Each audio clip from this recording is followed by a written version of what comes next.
At Farmers Insurance, we know every windshield collision has a unique sound. Beetle. Bird poop. Drone. Seen it, covered it. Click for more. We are farmers. Bum, bum, bum, bum, bum, bum. Underwritten by Farmers Truck Fire Insurance Exchanges and Affiliates. Products not available in every state. Oh, yeah? Yeah.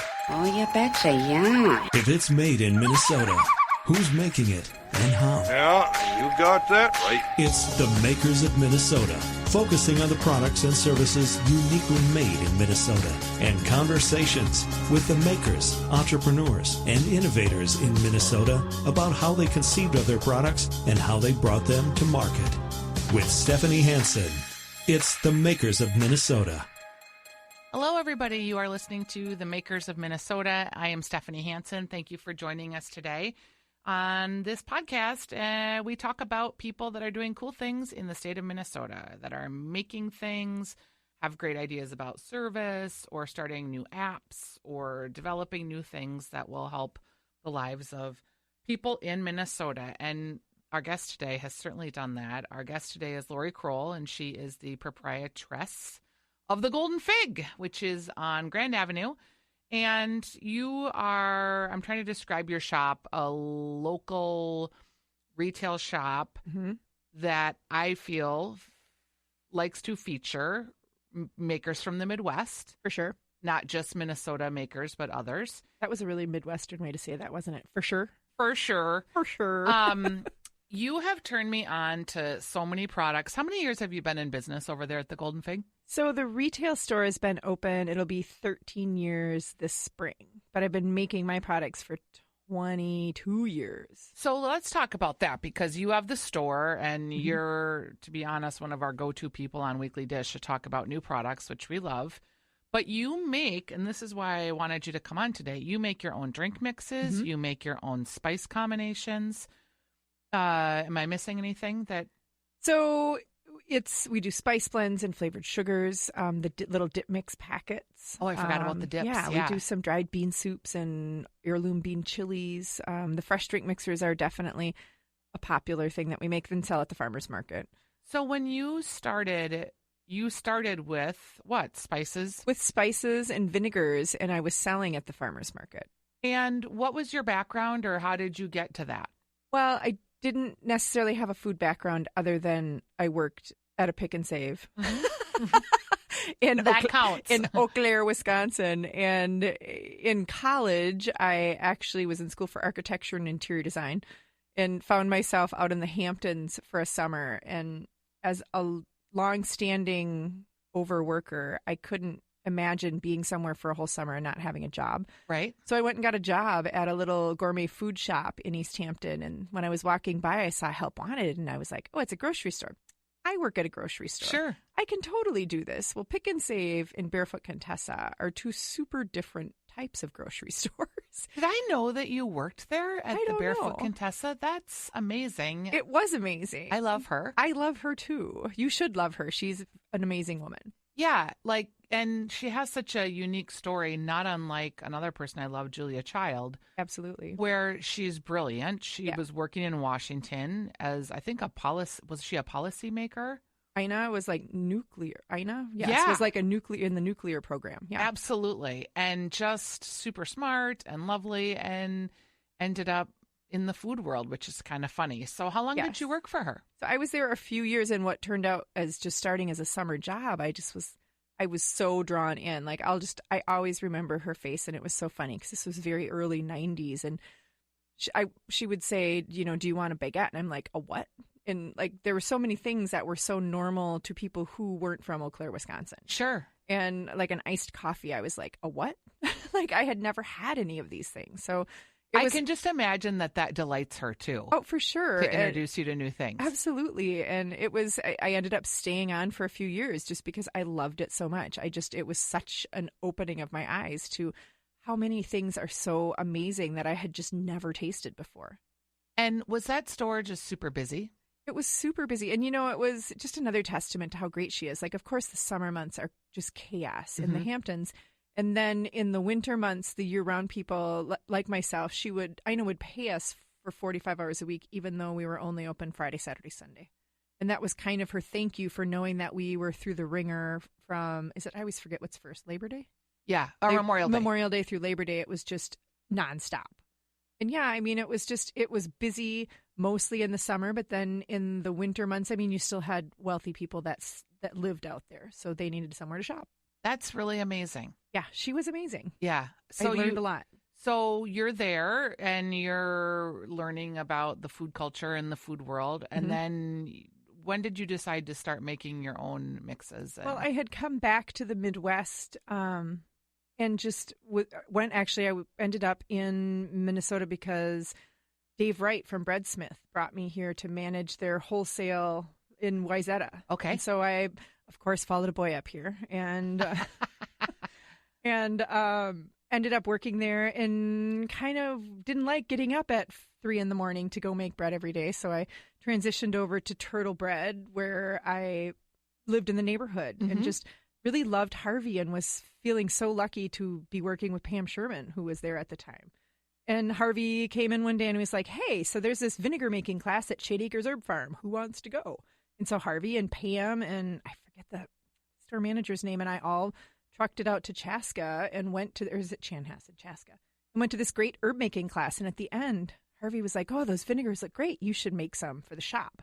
And so I did, and they just kind of started selling. And then they started selling more. And that was, the light went off. And I was like, oh, I should be doing this. And so I stayed working there and was doing it and selling at the farmer's market. And then things just kept rolling. And I kept thinking, well, I should do some spices to go with the vinegar. Right. And it just kind of one thing after another led to, we make 125 products now.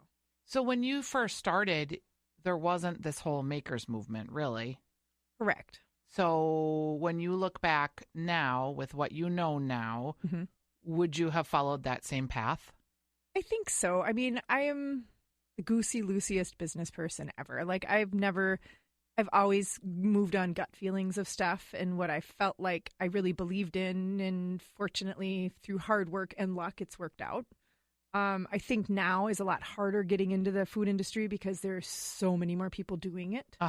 I think, although also being as old in the industry as I am, I always feel like, somebody should do some stories about, like, I feel like I talk to restaurateurs who've been in business for 15 years and like in restaurant years, that's like 1,000. Like that's something that people should be remembering and talking about. We were just talking about that actually right before earlier today. Really? I was talking about it with a woman who she's doing PR for restaurants and she's like, does anyone want to hear the story of the restaurant that's been in business for 20 years? Right. And I said, yes, we do, but there has to be a story there. Like just longevity, sadly, isn't enough. Truth. So how do you continue to make that interesting, or can you reinvite people back into their space to re-experience it again from a new pair of eyes? So we just had that conversation. So you are making spices, you are making vinegars. When did you decide to actually open a store? And do you remember the moment where you were like, I'm going to do this? Well, the thing is 13 years ago, the local groceries, the Lunds, Byerly's, Kowalski's didn't have local sections. Right. Like it really wasn't the thing. And so I realized at the end of the farmer's market season, at the end of October, I was like, oh, well, gosh, nobody can find any of this stuff until April. Like that seems weird to me. Yeah. And so that next year I actually tried and I called it the Artisans Market and did like a little pop-up shop. And again, no one was doing it. I was just going to say that had to be very unique at the time. It was really unique. And I remember we got, who is the mayor of Minneapolis? Probably Sharon Sills Belton. She came in and or someone with her came in and they were like, this is so great because it was right down by Manning's that I had the first one down on Como Ave. Sure. And for being open just Saturday, Sunday for 4 weeks, like end of November, beginning of December, it was chaos. And I'm like, whoa, people really want this. People want to be able to buy stuff that they know where it's coming from. And so that was kind of the first seed getting in my brain. And I think the following year, I was taking my oldest son to his daycare provider in St. Paul. And I just drove by and saw this for rent sign. And I was like, that's the place. And yeah, my husband, who is wonderful because he's 100% behind me all the time. Sometimes he could talk me away and go, well, you should think about this. Because I called him, I'm like, hey, what do you think about this? And he said, go for it. Yeah. So and then I signed the lease the next day and just rolled from there. So when you signed your lease, did you have any money? No. So how did you fund and get inventory? And So, I have always been leery of borrowing money just because I always felt like I know the first 5 years I did Golden Fig, the products, I worked a full-time and a part-time job. And I did that because then I never had to worry, okay, if I don't sell 40 cases of vinegars, I can't pay my rent this month. so wait, full-time job, part-time job, waiting tables. and then Golden Fig. And then I did Golden Fig. I didn't sleep a lot. I still don't sleep a lot, though. So, yeah. So I did that and self-funded. And my husband is, as always, the good sport because he covered all house bills. Right. So I could just, whatever I was able to make, I could just reinvest and keep Yep. building and making it better. And so with the store, it was kind of, I felt lucky because I had the wholesale or like the Golden Fig products. So I could be at market and I could generate cash income every weekend. Yep. And that really fed right into funding the store. And when I first opened, the store was under 1,000 square feet. It was just the very front of that space that I'm currently in. Wow. Okay. Yeah. So then it was much smaller. And then about 5 years in, the space behind me came available. So the landlord knocked the wall down and that doubled our size. So it's, I've always grown, I'm sure, at a much slower pace than many businesses, but I've always been able to afford the growth. And as we speak today, Yes. you are expanding again. So talk about that. Yes. So currently the Fig space is 1,200 square feet. And the opportunity came up to move into the 2 spaces next door. And that makes it about 2,100. So almost doubles it. And I feel like you have plenty of product in order to fill it. And then some. Yeah. Yeah. So still, what kind of things do you think people will experience differently in the new expanded Fig? Well, one of the things that I've heard from a few of our regular shoppers is, is it still going to be cozy? And it really will. I mean, I will say it's uncomfortably cozy in our current space many times throughout the year just because we're so packed. Like you can't really fit more than one person wide sometimes. I'm always afraid my purse is going to knock something off the shelf. I have like this huge purse. Yes. And, we're really hoping to, again, with more local groceries, bringing in a lot more of the local products, we've expanded to not just be Midwest anymore. I've noticed that, and we're 100% American made still. So it's still an American made product every time. But we've kept like our core products that we love that are local, and maybe we don't have all 10 flavors of that granola anymore. We have our favorite 2, but you can still get the other 8 at Kowalski's or Byerly's. And so then that's opened the door for us to find things from other areas. There's a huge food movement in Brooklyn. We have so many great Brooklyn products now. We've been seeing a lot of good things coming in from Colorado. So, I mean, just in different things. Like there's no one in the Midwest making olive oil, obviously. So we've got this the Other Brother company out of Northern California, and we get their olive oil in. So it's really helped us add more things that are still domestic. At Farmers Insurance, we know every windshield collision has a unique sound. Beetle. Bird poop. Drone. Seen it, covered it. Click for more. We are farmers. Bum, bum, bum, bum, bum, bum. Underwritten by Farmers Truck Fire Insurance Exchanges and Affiliates. Products not available in every state. It's interesting. I think the first time I ever had like McClure pickles was at your shop, and they're from Brooklyn and have expanded. And what I feel like a lot is that you introduce us foodies to something, and then eventually it does migrate to the Lunds and Byerly's or the Kowalski's. Is that frustrating for you? Initially it was, and I was like, I don't have a budget to keep going to. Like, I know a lot of the grocery stores have big budgets and go to food shows. Yeah, they'll go to the 3 food shows a year. Yes, and I realized though, but it's fun because it keeps me always bringing new things in. Like I'm always so pleased that really 50% of what we're bringing in, we are the very first store in the state to have it. And I know that for a fact. So I always feel very glad that then it does grow more legs and it's only good things because then that company's busier too. Well, and I love that about you as a human. I really feel like you're very genuine and very helpful and very thoughtful to those local producers. And is that because you were a local producer yourself, or someone took you under their wing and said, oh no, why are you packaging it like this? Do it that way. Well, I think, sure, a combination. I've definitely, I have a unique perspective in the manufacturing and in the wholesaling and in the retailing because I'm doing all of them. Right. I mean, like I've made so many mistakes. Like I'll never forget the first time a Department of Agriculture inspector called me and he's like, hey, so I'm just checking on your license. And I'm like, my license? Like what? Like, I had no idea. So I've made a lot of mistakes that I think everybody doesn't need to make those same ridiculous mistakes, like not knowing about certain licenses or renewals or whatever. Like, it's easy enough to share that information. Right. So I'm always happy to do it. Do you feel like some of the makers are not as well versed as they should be? Well, I think it's tricky, and that's another thing. Like, sometimes my store manager and I often joke that we educate a lot of people. Like, when their product comes in and their invoice just has their name written on it and no address and no phone number and no invoice number and no terms, and it just has an amount. And it's like, it needs to be like, we need to have like the right tax forms from you on file. And it's really important even on their products to have like a phone number. Because I often think about my grandma, if she loved this candy bar, is not going to go onto their website and find out where to get it. She's going to call the phone number on it and say, hey, where can I get this? And I mean, it's just simple things like that I feel like, because we are every day receiving these things and talking to customers, we are a good insight into how to really prepare people. Like, and I often joke, you're not going to show up at Whole Foods or Byerly's with your product without an invoice. Like, you have to be prepared or you're not going to be able to grow. Which is funny that happens, but I know it does. Oh, it does all the time. When you are looking at, let's say I come to your product and I've got, my 6 cookies, and what makes you decide to carry me in your store or not? Well, it's a lot of factors, and it's a lot more factors than anybody, I think, would ever think of. Like, first of all, I'll take like caramels, for instance. Like, we have these amazing caramels that are made in St. Paul. We sell hundreds of pounds of them a year.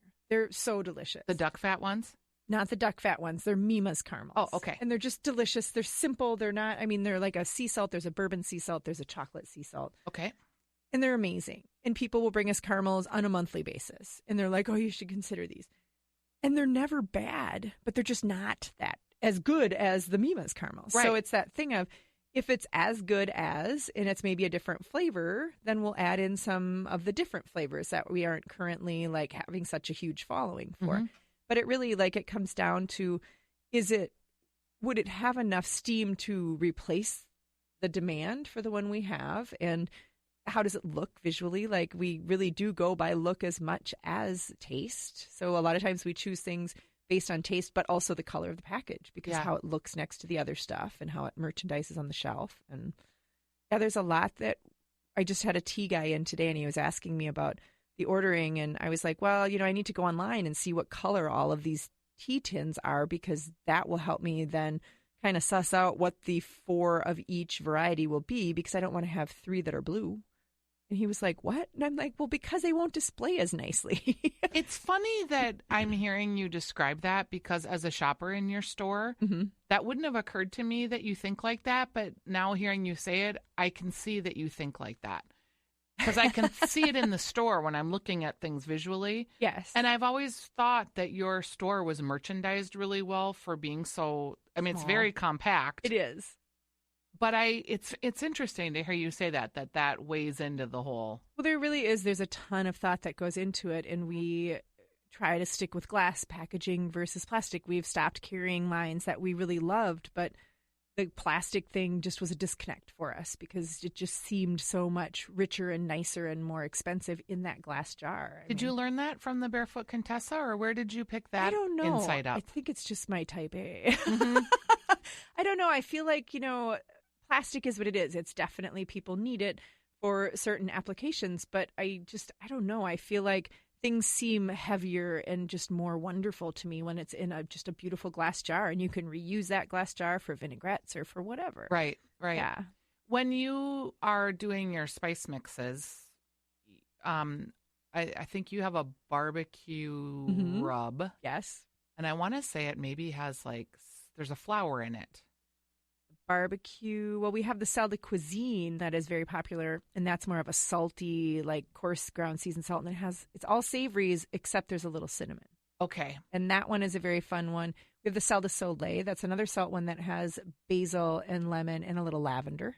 I think that's the one I'm thinking of. And that one's really nice. So when you're making these spices, and you have so many, are you just coming up with that on your own, or are you inspired by magazines? How are you figuring out how to make these delicious spice blends? I have this the master book, and it's about this giant, and it has probably 10,000 products that I would love to make. It's out of control. And I think of something, I think, oh, that would be really good, and I just write it in there. And then eventually when I come back to it, then if I have space for it on the shelf, or if I think, oh yeah, people would get that, then we'll make it. Your chocolate salt is It's so fun. big in our house. And I remember when I bought it, it just sounded good. Right. And I actually never used it. But my daughter, because I'm not really a baker. Right.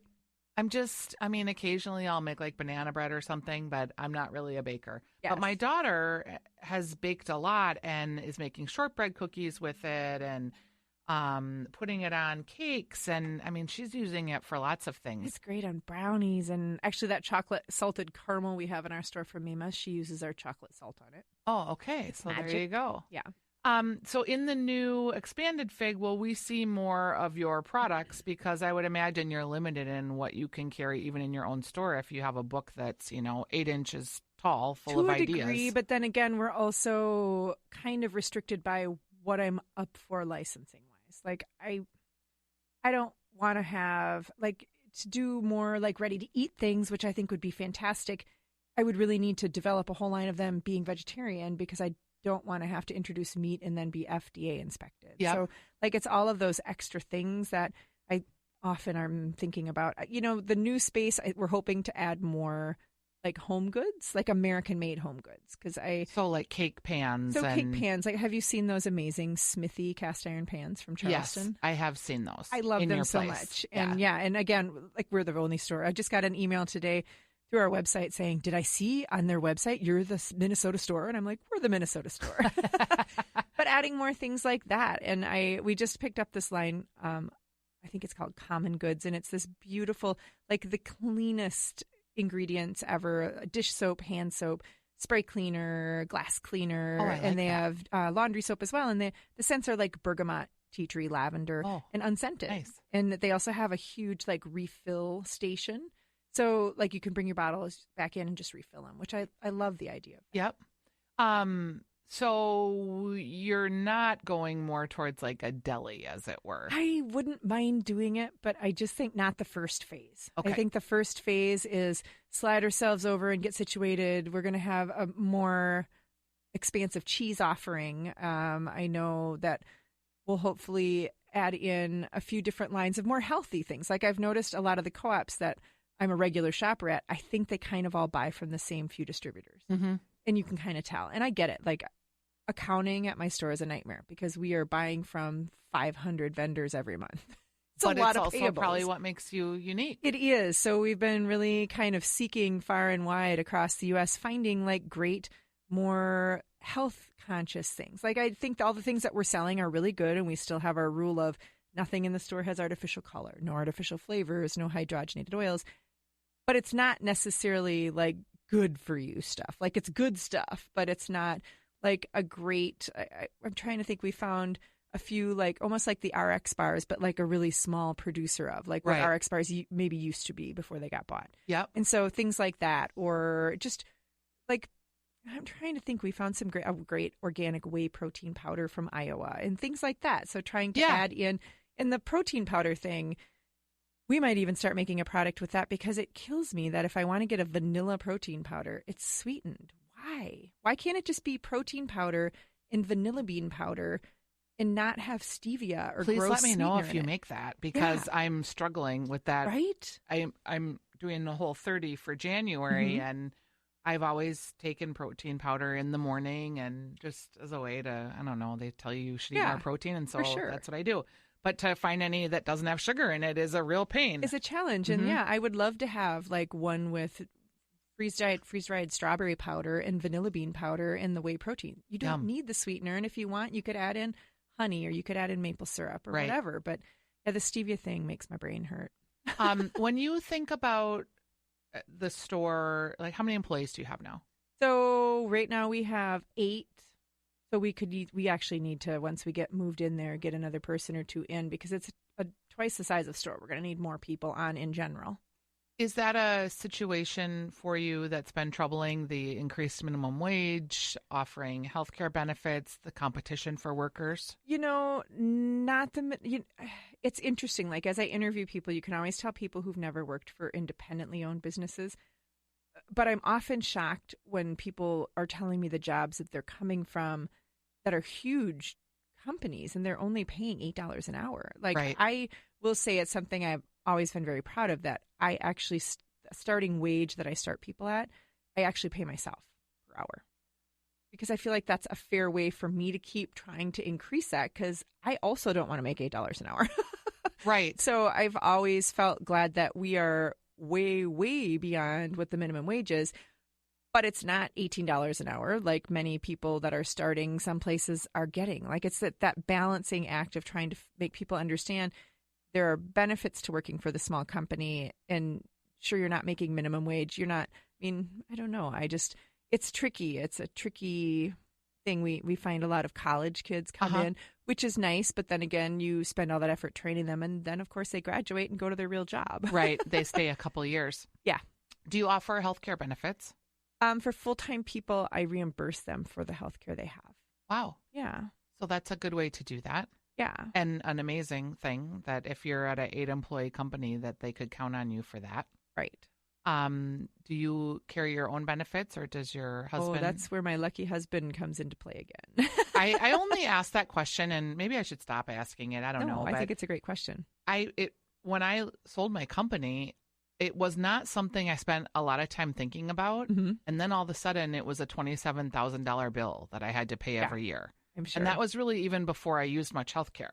Right. So that's not including like what I actually had to pay out of pocket for most of the care that we needed. And I think a lot of makers need to be thinking about that. It's true. And it's one of those things. I grew up, my dad worked for Uniroyal. Mm-hmm. And I always remember, it was one of my favorite stories he's ever told me. Like, they went through the whole gamut of getting closed down when, I don't remember who, like Michelin bought them, and they lost all of their benefits and whatever. And so everybody was doom and gloom. And my dad was like, this is the best day ever. And I was like, what? And he's like, I so disliked that job. But as a 21-year-old with 2 kids, you work that job because it has good benefits. Right. And he worked that job all the way through we were in high school and college because it had benefits. And I always remember thinking, that's such a case for why we need to figure out how to not have insurance tied to work. Like, everybody should be able to afford their insurance and not stay at a job that they detest for 20 years of their life, right? Yeah, or that you would take a job simply for that reason, Right. too. Yeah. Which is a whole nother single-payer conversation, which we will have over a glass of wine someday. Indeed. I would love to talk more about that. Are there, just give me your top 5 products you're excited about that are most recent. Most recent. This meaning that you've come across your desk and you're like, wow, that's great. I can't wait to eat that. And they can be your own, too. Well, we've currently been trying to hatch some kind of a purple drink mix in lieu of the Viking Mania. Sure. I was like, how do we make it purple? Do we use hibiscus? Like, what do we use?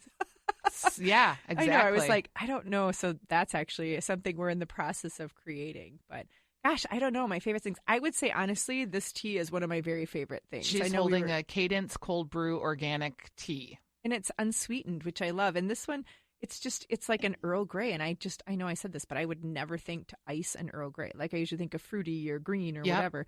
And I think that one's so delicious. It's in a beautiful can, too. Like, the packaging of it is really pretty. It's kind of a royal blue with salmon-colored flowers on it. Yes. And it is, you're right, it is from Madison. Yeah. So it seemed like it was, you said it was local, so I was looking at the can. Yes. Local as in Scotty way. Cadence cold brew. I wonder, this is Makers of Minnesota, but sometimes I feel like, wow, I could just Wisconsin's kind of like Minnesota in some respects. I'm from Wisconsin, so it's kind of like a mishmash, right? Do you still live in Wisconsin? No, Woodbury, so almost Wisconsin. Yes. One of the best stories, I think, in retail for a long time was when someone came knocking at your door about 3 years ago now, I think yes. it was. Okay, now I know where you're going. Can you tell everybody about who came knocking at your door? That was a pretty fun day. That was none other than President Obama came knocking at my door.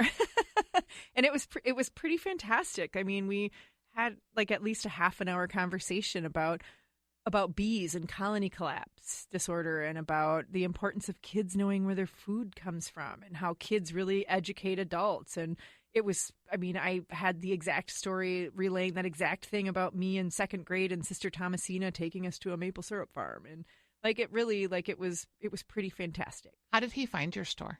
So my children would be rolling their eyes if they could hear me, but I say a million times a week, if you don't ask, the answer is always no. And I just saw that he was going to be in Minnesota.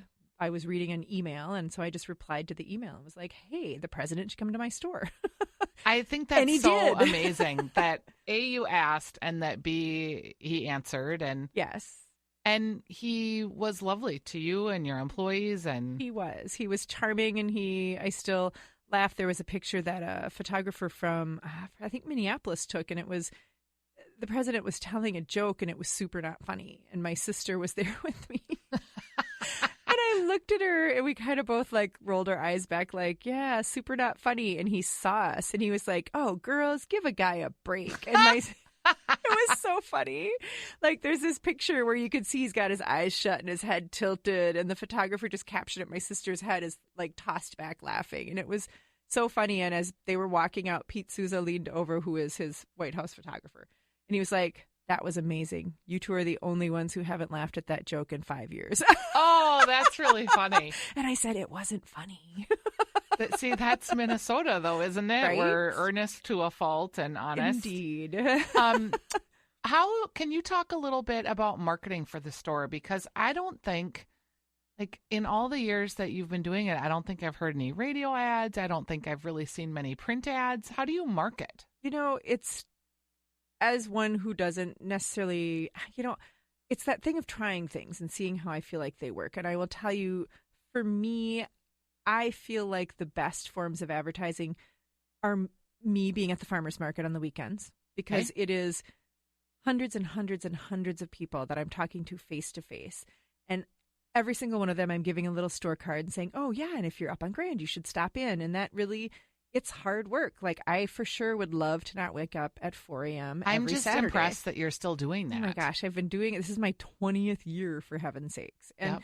But it really is, like, even when I do the Woodbury Farmers Market on some Sundays, like, the store will call me and they're like, hey, we had 8 people that came in today just because they saw you at market. Yep. And like, it's hard work, but I think it really is a beneficial one. Another one, we do a lot of gift things for TPT, and I love TPT. And so as a trade off, then they do like a little 30-second spot for us. And we had hundreds of people that came in this year in December and said that they saw that little spot on TPT and they love TPT, so they wanted to come in and support the store that also supported it. I've always tried to choose avenues to advertise in or be at that were actually my customer, I guess. Right. So, social media, has that changed your business? And do you do it? Do you hire it? I do it, and I think it's really fun. So I do all of our Instagram and I don't know why, but Twitter makes my brain hurt. Like, I remember someone Twitter viewed me once, and I thought my head was going to explode because I talk so much. It was really hard to condense it into such few characters. So I probably Instagram and Facebook for the store every day. It's interesting because I was just thinking about this the other day. I feel like, so Instagram is very visual, right? And you can tell a story with a picture.